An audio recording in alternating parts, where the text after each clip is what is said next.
Okay, by the way, good morning, everybody. Okay, once more, may I request Dana to lead us on prayer. Let us all bow our heads and pray. In the name of the Father, the Son, and the Holy Spirit. Lord, thank you for all the blessings you gave to us. Keep us safe from the typhoon and the virus we had, and guide us in all aspects. In Jesus' name we pray. Amen.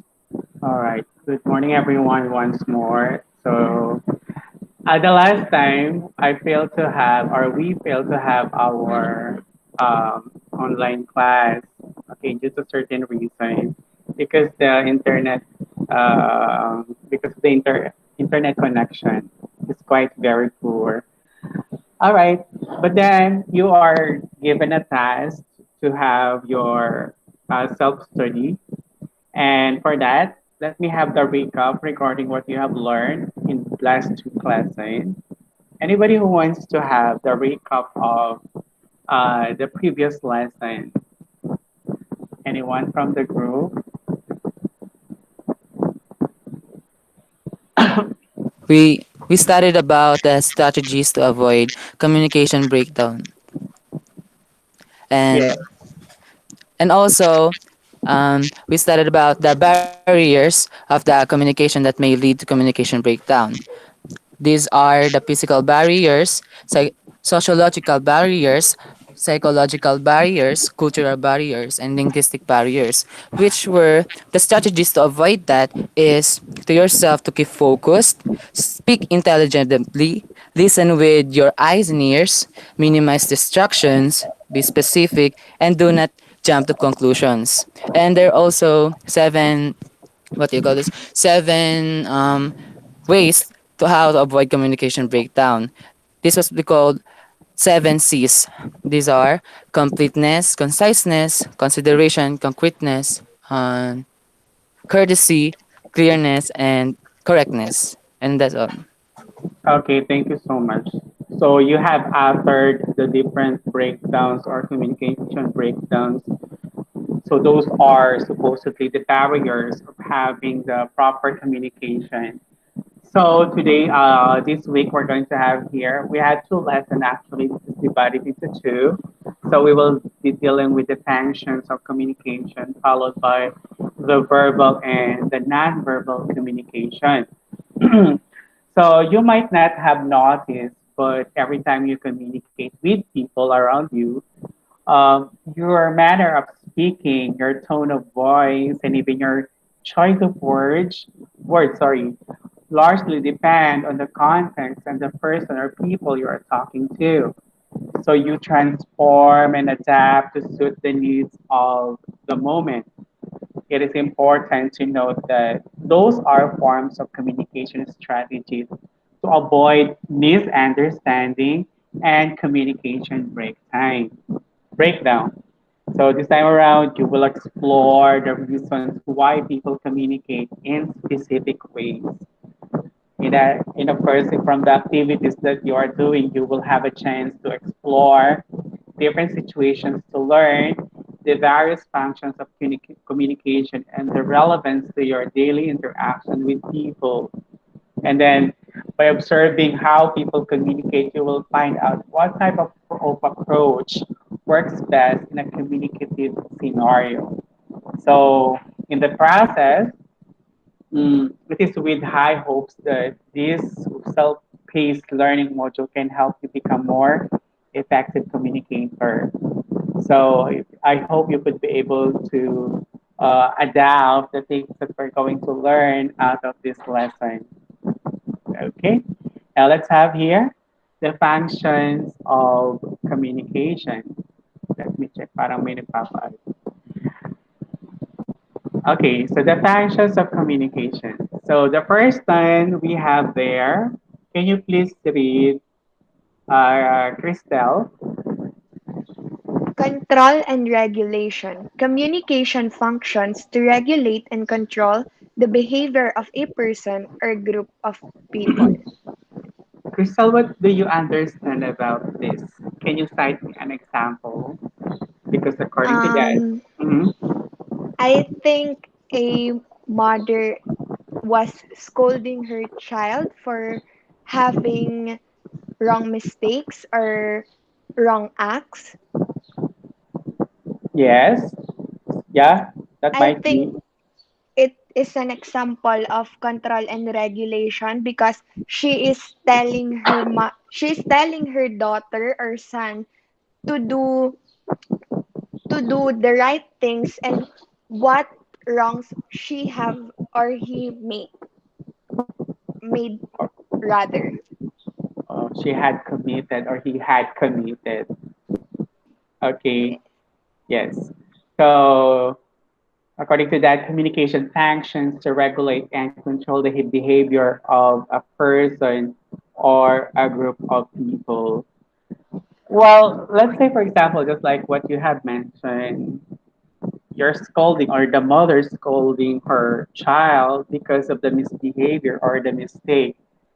That is one thing of telling or showing the care or the love of the mother through the proper communication, through controlling and regulating um, the perfect or the appropriate behavior of the child. So that is the function of communication, one function. Or let's say the mother will tell the child, okay, son, I don't think this is correct. You misbehave in front of many people. Do you think your father will be happy on that? So as you can see, once the mother speaks or has spoken to the child in a manner or in she could control him or her in that way, well, you are able to have the proper communication, and that is one function. That is good. So that's why the parents must be having this proper words or proper approach that they have to do to tell something to their child to correct or to control or to regulate their behavior. And that is good. Let's say, for example, the teacher is not taking the proper control or regulation within the classroom. I don't think that he or she could be able to manage the classroom properly. Then the next one we have there, the social interaction. Salva, Mark Salva, can you please read and try to give me or cite as an example of this? Okay po. Social interaction. Communication functions as a means to casually interact with other people. It's simply just, for example, now we're tackling about these functions of communication. This is just a part of social interaction through using gadgets, through using technologies, to talking with people, to persuading them, and many. And then another example is when you're with friend, and for and I'm with my friend, and we're talking about something that really funny. That is a kind of social interaction with people. We can also persuade him or talk to him or just talk about something. That's all. Yes, thank you so much, Mark. Okay, social interaction based on that. Well, it used to produce social relationships from the term itself, social, meaning to say you are producing social relationship used to develop bonds, intimacy, relations, and used to express preferences, desires, needs, wants, decision, goals, and strengths. And used for giving and getting information or let's say encouragement. Let's say for example, um, I have a group of people there talking who are very depressed and discouraged. I will tell them, you can all do it. That is a form of social interaction. Or let's say Mark Salva and his group of friends visited in my house, and then I will tell them, would you like some coffee or tea? That would be an invitation. That is a form of social interaction. Now, let's have this motivation. Lady Lynn, can you please read? And if you could give an example, can you please do? Mot wala po. Okay, kasi may nagpapa-art. Sige. Motivation. Communication functions to inspire or motivate a person or people to be or do better. For example, um, I am convincing my friend because she has school works and it is hard, so I'm gonna say that she can do it. Mhm. Yeah. Motivation from the term. Thank you so much, lady. You are giving encouragement to people, or you could give inspiration, right? So that is good, especially if you are having a good relationship or you wanted to build relationship with others. That is, or let's say, you see someone who is quite depressed, and of course, with the power of your words, you could encourage him or her. You will tell, Crystal, you can do it. I know you are good. Jamaica, just believe in yourself. I know you are perfectly good enough in that thing. So that is motivation. Or let's say a group of students who are having this hard time in this new normal setting of learning or teaching. Then it seems that students are having this difficulty in completing their tasks or their worksheet at home just because they are bombarded of it.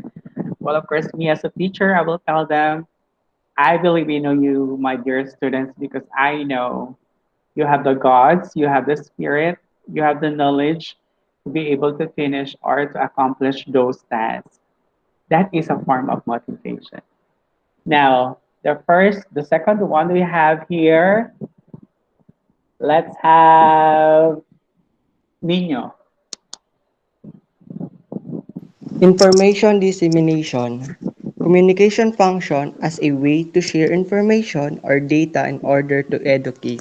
Like you're doing right now, sir. You Yes, educate us to show your knowledge and share your knowledge to us like now. yes. So that is information dissemination. Just because I'm imparting knowledge out of the lesson that we have for today. That is information dissemination rather. Or let's say, for example, this might be negative, gossiping. Okay, let's put it in Tagalog, yung mga pagchichismis, right? Mga chismoso, chismosa. That is information dissemination. Well, of course, let's say Mark, you know what, my dear classmate, it says that Dana is pregnant. So what he's doing is disseminating the wrong information that is other form of communication, but not do it in a wrong way, but not use communication in a wrong manner. Use it wherein we could be able to absorb knowledge, right? Just like what the teacher is doing, no matter how difficult the situation is in our in this new normal setting, still the teachers are making their way on how we could help the students to be able to cope up from the lesson. So that is information dissemination. And this one we have here, let's have Joy Arevalo. Emotional expression, communication function as a way to connect to a person or people for the purpose of affecting them emotionally. For example, like you telling your emotion to another people when you feel depressed or lonely like that, sir. Yeah. Or just because simply emotional, or it facilitates people's expression of their feelings and emotion. So for example, you have your boyfriend or your girlfriend, you will say, I'm so glad that you came into my life. That is an expression that you are so grateful to that person for coming into your life. Or you say you have your crush, sorry, with your classmate, you will say, I like you so much. Or you're flirting, right? That's an expression of your emotion. Or let's say, I want to finish off my study with good grades to be accepted in a good university. So with that, you're just trying what? You're just trying to express the things that you wanted out in pursuing your studies in the university. So those are the five functions of communication. The first one, what is the first one? Yes, let's have here it to Jamaica. What are those five functions of communication? Can you please cite them again? Jamaica, where are you? Oh, she's gone. Christelle, can you please read? Can you please cite us again those five functions of communication? The five functions of communication are control and regulation, social interaction, motivation, information dissemination, and lastly, emotional expression. Yes, very good. So those are the five. So you have to recall those things. At least when you are having this communication with people, you are already know the functions of the conversation that you had to that person. Now let's have here the verbal and nonverbal communication.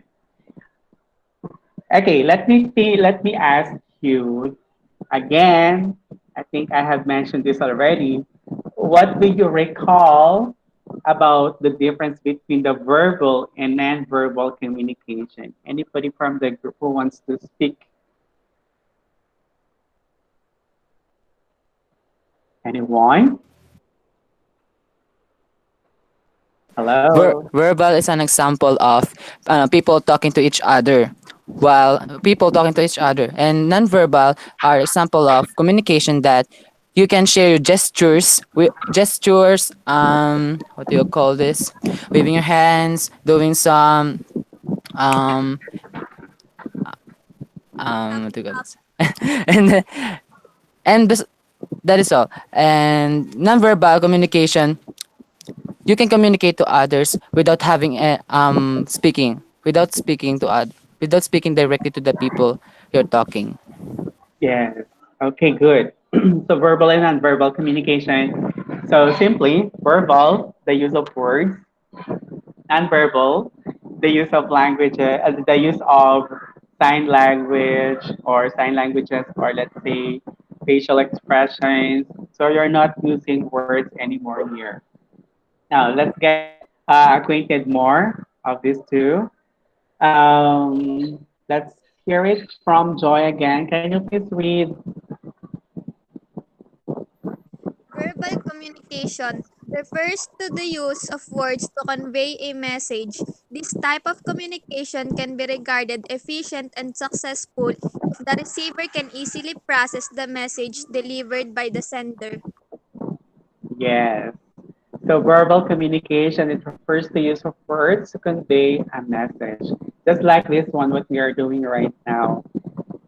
During the lesson, I keep on asking questions, and then right through, you are giving your answers based on the question I have given.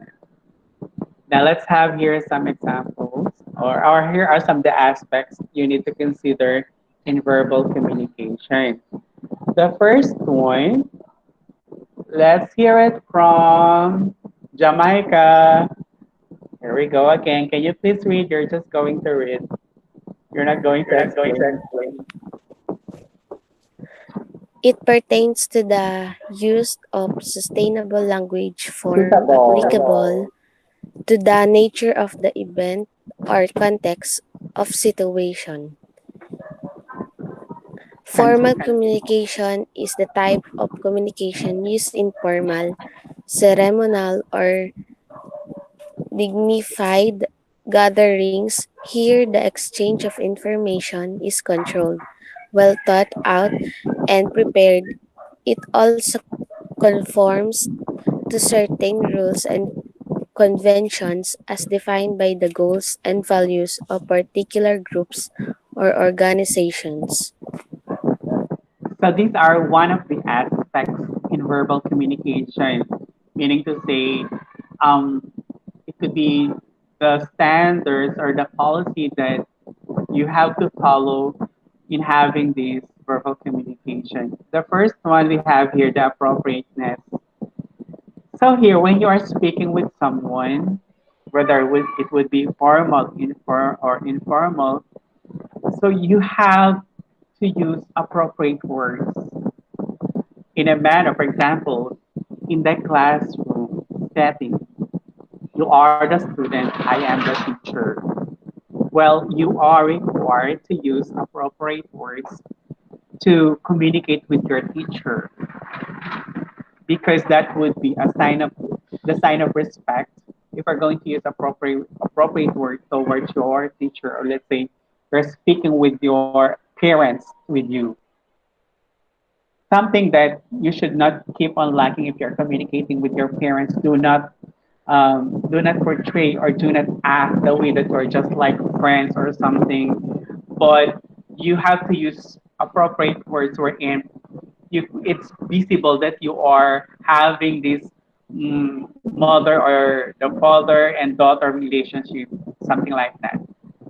Because there are always a word appropriate into a certain level or into a certain relationship. So in terms of formal, according to that, formal communication is the type of communication used in formal, ceremonial, or dignified gatherings. So if you are in the formal ceremony or if you are in the formal gatherings, well, of course, you have to act the way formally, especially in the words that you will be using. So types of formal communication we have there: the meetings, interviews, conferences, formal one-on-one speeches, presentations.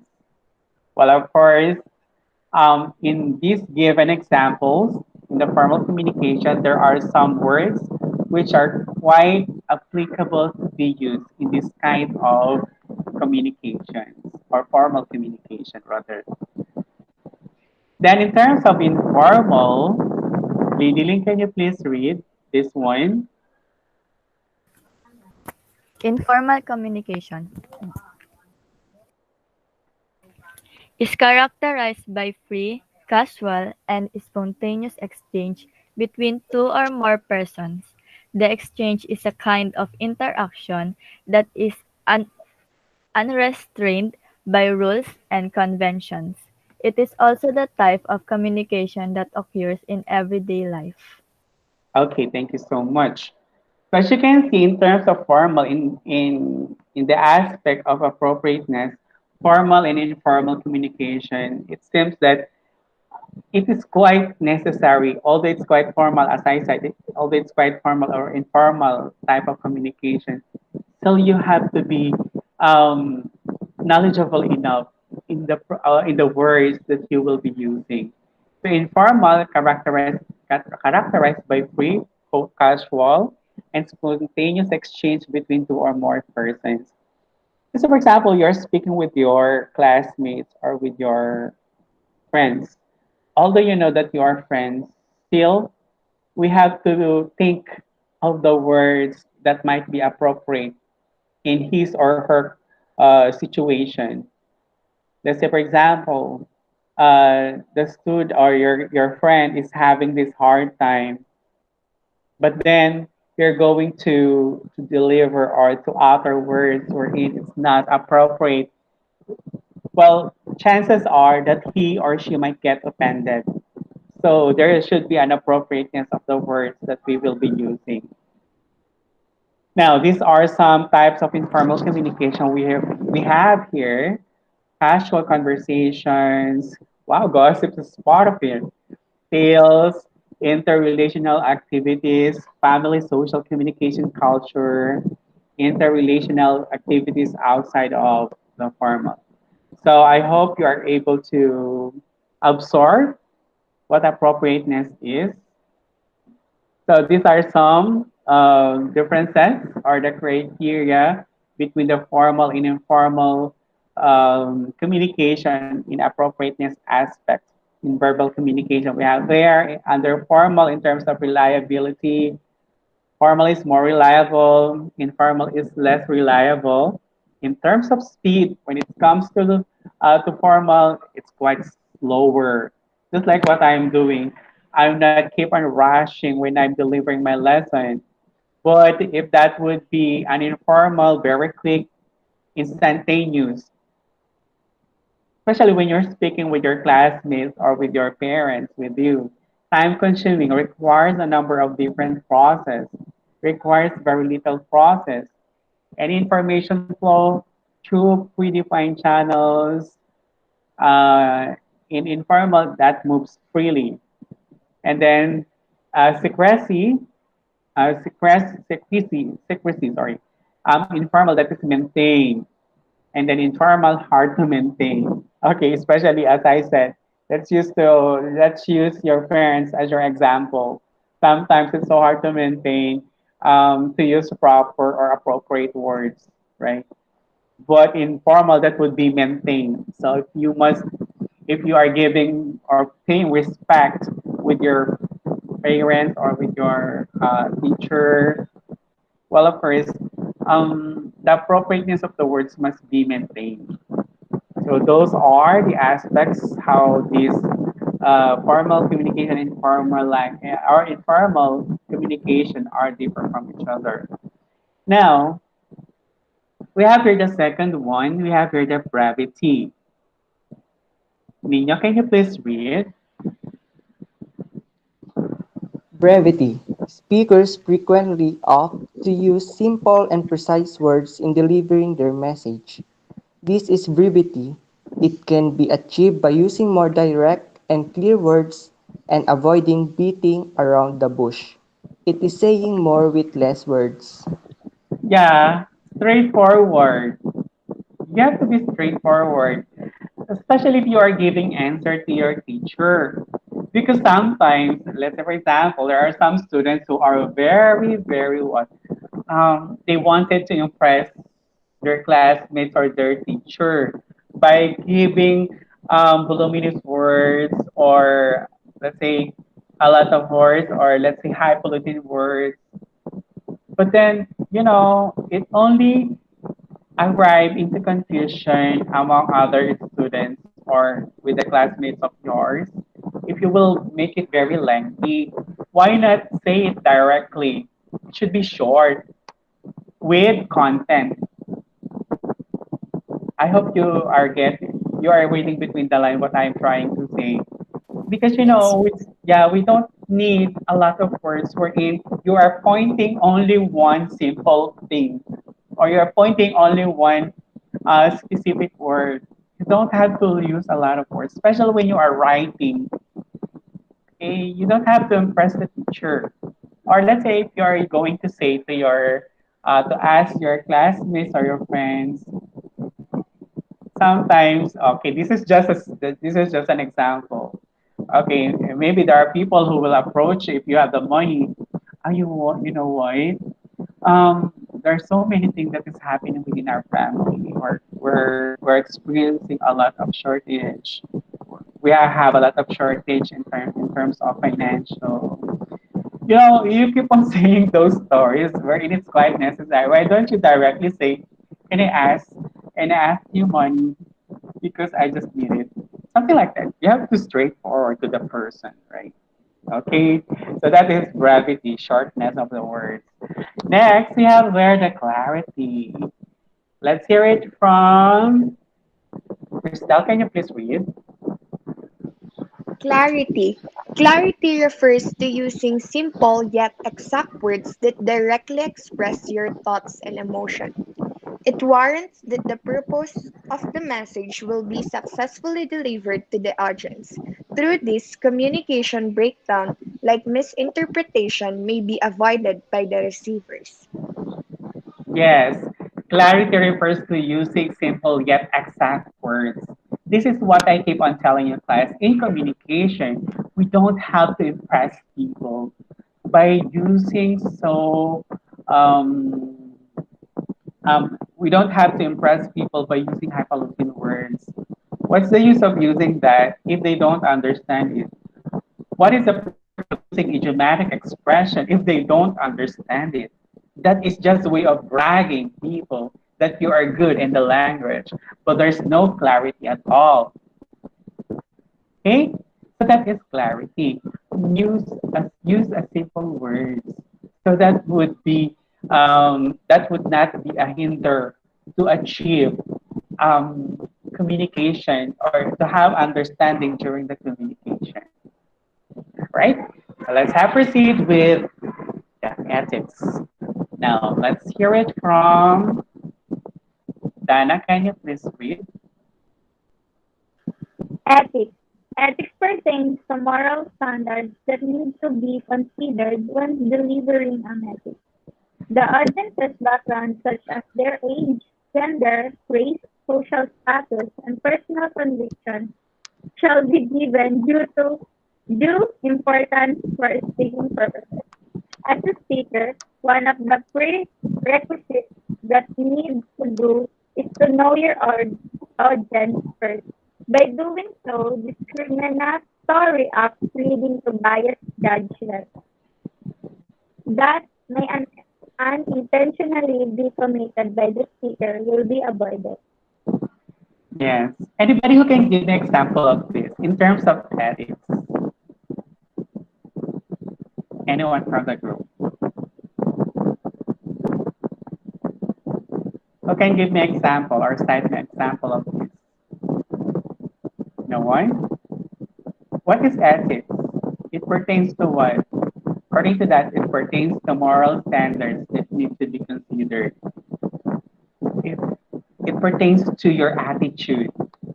Let's say, for example, you are speaking with to people or to group of people from marginalized people, or let's say um, those people who are in the poverty level.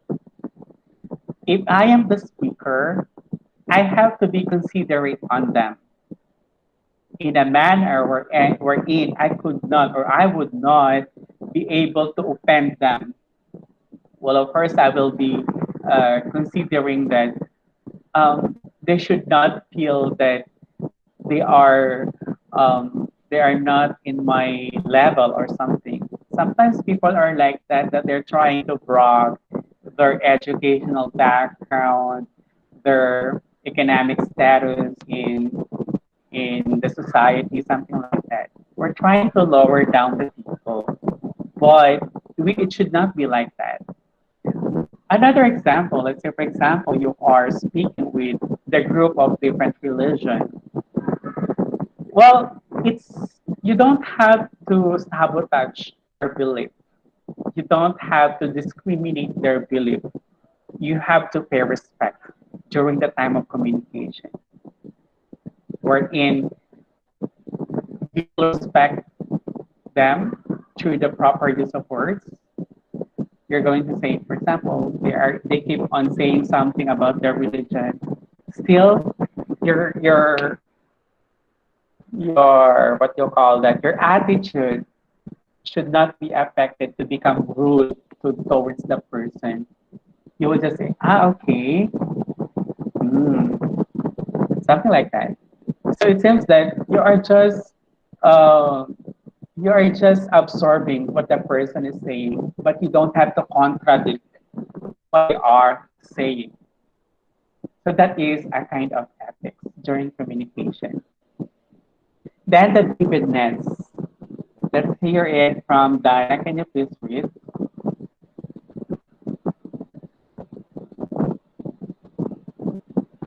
Dana, are you there? Vividness refers to words that make the conversation or exchange of information lively and vibrant. The purpose of this aspect of communication is to simplify thoughts for the audience to easily grasp the message through the use of distinctive language. This language should appeal to the senses so the speaker can elicit an active and vigorous response. Also, to achieve vividness, speakers use situations that are within the audience's level of experiences to establish connection. Yes, vividness refers to words that make conversation or exchange or information lively and vibrant. Well, get to know the purpose of your communication during that time.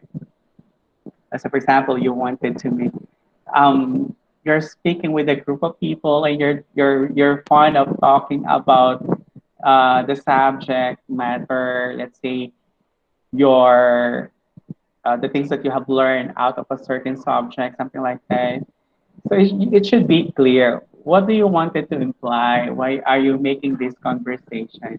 Know about the purpose. Okay? So just like this, what is my purpose? There is vividness. What is my purpose? To educate my students. Okay? So those are the five. Okay, those are the five things that you have. Okay, the five things that comprise with the verbal communication. Those five aspects. Now let's proceed with nonverbal communication.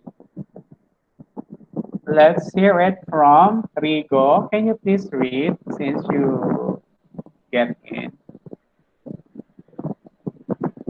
Are you still in? No, it's not in. Joy, can you please read? Nonverbal communication refers to a collaboration of movements that does not require any spoken words in order to convey a message. This incorporates actions such as hand gestures, body language, facial expressions, stance, appearance, and others in order to convey a message. Some of the commonly used nonverbal means of communication are Okay, that's it. So nonverbal communication, as you can see, words are had I mean, words have no, what do you call it, has no longer have no longer function in this type of communication because we are using what gestures, body language, facial expressions, right? When you say you are waving your hands, it seems that you're just saying hi or you are bidding goodbye to someone, and then facial expressions we can see through the facial expression. Our facial expression speaks or speak the different kind of emotion that you wanted to portray to people. If you are mad or you are angry, if you are happy, well, it's quite obvious in terms of how we express it through our facial. We can deliver the kind of emotion that you have through our facial expression, stance, and then of course appearance. So, for example, in terms of appearance, you are wearing a very expensive clothes. It conveys the idea that you are very sophisticated, you are a rich person, something like that. But then others are just pretentious, right? So in others, in order to convey a message. So those are the things that communication also happens, non-verbal communication, right? Okay, so we have for the following: head movement, eye movement, facial expression, sitting, standing, walking, hand gestures, attitude or behavior to specific, manner of dressing, the tone of voice, and then this one. We have here importance of nonverbal communication. So with the person we have here, make the message more meaningful, expresses message without the use of words, makes audience more enthusiastic, defines the kind of speaker one is, then makes one dynamic speaker, gives confidence to the speaker. Let's say, for example, when I'm teaching, well, of course, I'm using my hands, something like this, right? So that is a kind of nonverbal communication also, right? So maybe that is one way of reducing the stress of the speaker during the communication proper. Okay, and then that would be all. That would be the end of the lesson. So I hope you learned something. If you have questions, do you have questions, class? none po. None None. po. Okay. So if you have your question with the things that you have to do or with activities that you have to do, just send it through GC. And then your attendance, please. I'm going to close it in 5 minutes because your attendance is a mess. Not a mess, but I will be included that I will be giving extra points to those who are attending the online class. But that is not mandatory. Okay? So let's call it a day. Have a great day, class. Thank you Thank you Bye. Thank you po. po. Thank you Thank po. you po.